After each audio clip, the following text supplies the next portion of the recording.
प्रथम सृष्टि का वर्णन। सूत जी कहने लगे, अदृश्य जो शिव है वह दृश्य प्रपंच का मूल है। इससे शिव को अलिंग कहते हैं और अव्यक्त प्रकृति को लिंग कहा गया है। इसलिए यह दृश्य जगत भी शैव यानी शिव स्वरूप है। प्रधान और प्रकृति को ही उत्मोलिंग कहते हैं। वह गंध, वर्ण, रसहीन है तथा शब्द, स्पर्श, रूप आदि से रहित है। परंतु शिव अगुणी, ध्रुव और अक्षय हैं। उनमें गंध, रस, वर्ण तथा शब्द, स्पर्श आदि लक्षण हैं। जगत आदि कारण, पंचभूत, स्थूल और सूक्ष्म शरीर जगत का स्वरूप सभी अलिंग शिव से ही उत्पन्न होता है। यह संसार पहले 7 प्रकार से, 8 प्रकार से और 11 प्रकार से उत्पन्न होता है। यह सभी अलिंग शिव की माया से व्याप्त हैं। सर्व प्रधान तीनों देवता शिव रूप ही हैं। उनमें वे एक स्वरूप से उत्पत्ति, दूसरे से पालन तथा तीसरे से संहार करते हैं। अतः उनको शिव का ही स्वरूप जानना चाहिए। यथार्थ में कहा जाए तो ब्रह्म रूप ही जगत है और अलिंग स्वरूप स्वयं इसके बीज बोने वाले हैं तथा वही परमेश्वर हैं। क्योंकि योनि और बीज तो निर्जीव हैं, यानी व्यर्थ हैं, किंतु शिव जी ही इसके असली बीज हैं। बीज और योनि में आत्मा रूप शिव ही हैं। स्वभाव से ही परमात्मा है। वही मुनि, वही ब्रह्मा तथा नित्य बुद्ध हैं, वही विशुद्ध हैं। पुराणों में उन्हें शिव कहा गया है। हे ब्राह्मणों, शिव के द्वारा देखी गई प्रकृति शैवी है। वह प्रकृति रचना आदि में सतोगुण आदि गुणों से युक्त होती है। वह पहले से तो अव्यक्त है।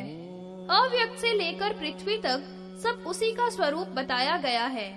विश्व को धारण करने वाली जो यह प्रकृति है वह सब शिव की माया है। उसी माया को अजा कहते हैं। उसके लाल, सफेद तथा काले स्वरूप कर्मशः, रज, सत तथा तमोगुण की बहुत सी रचनाएं हैं। संसार को पैदा करने वाली इस माया को सेवन करते हुए मनुष्य इसमें फंस जाते हैं तथा अन्य इस मुक्त भोग माया को त्याग देते हैं। यह अजा शिव के अधीन है। सर की इच्छा से परमात्मा अव्यक्त में प्रवेश करता है। उससे महत तत्व की सृष्टि होती है। उससे त्रिगुण अहंकार, जिसमें रजोगुण की विशेषता है, उत्पन्न होता है। अहंकार से तन्मात्रा उत्पन्न हुई। इनमें सबसे पहले शब्द, शब्द से आकाश, आकाश से स्पर्श तन्मात्रा तथा स्पर्श से वायु, वायु से रूप तन्मात्रा, रूप से तेज, अग्नि से रस तन्मात्रा की उत्पत्ति, उससे जल, फिर गंध और गंध से पृथ्वी की उत्पत्ति होती है।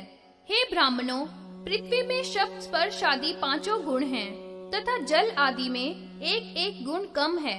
अर्थात जल में 4 गुण है, अग्नि में 3 गुण है, वायु में 2 गुण और आकाश में केवल 1 ही गुण है। तन्मात्रा से ही पंचभूतों की उत्पत्ति को जानना चाहिए। सात्विक अहंकार से 5 ज्ञानेंद्री, 5 कर्मेंद्री तथा उभयात्मक मन की उत्पत्ति हुई। महत से लेकर पृथ्वी तक सभी तत्वों का एक अंड बन गया। उसमें जल के बबूले के समान पितामह ब्रह्मा की उत्पत्ति हुई। वह भी भगवान रुद्र है तथा रुद्र ही भगवान विष्णु है। उसी अंड के भीतर ही सभी लोक और यह विश्व है। यह अंड 10 गुने जल से घिरा हुआ है, जल 10 गुने वायु से, वायु 10 गुने आकाश से घिरा हुआ है। आकाश से घिरी हुई वायु अहंकार से शब्द पैदा करती है। आकाश महत तत्व से तथा महत तत्व प्रधान से व्याप्त है। अंड के 7 आवरण बताए गए हैं। इसकी आत्मा कमलासन ब्रह्मा है। कोटि कोटि संख्या से युक्त कोटि कोटि ब्रह्मांड और उसमें चतुर्मुख ब्रह्मा, हरि तथा रुद्र अलग अलग बताए गए हैं। प्रधान तत्व माया से रचे गए हैं। ये सभी शिव की सन्निधि में प्राप्त होते हैं। इसीलिए इन्हें आदि और अंत वाला कहा गया है।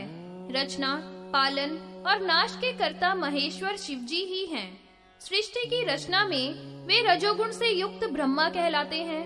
पालन करने में सतोगुण से युक्त विष्णु तथा नाश करने में तमोगुण से युक्त काल रुद्र होते हैं। अतः क्रम से तीनों रूप शिव के ही हैं। वे ही प्रथम प्राणियों के कर्ता हैं, फिर पालन करने वाले भी वही हैं और पुनः संहार करते हैं। इसलिए महेश्वर देव ही ब्रह्मा के भी स्वामी हैं।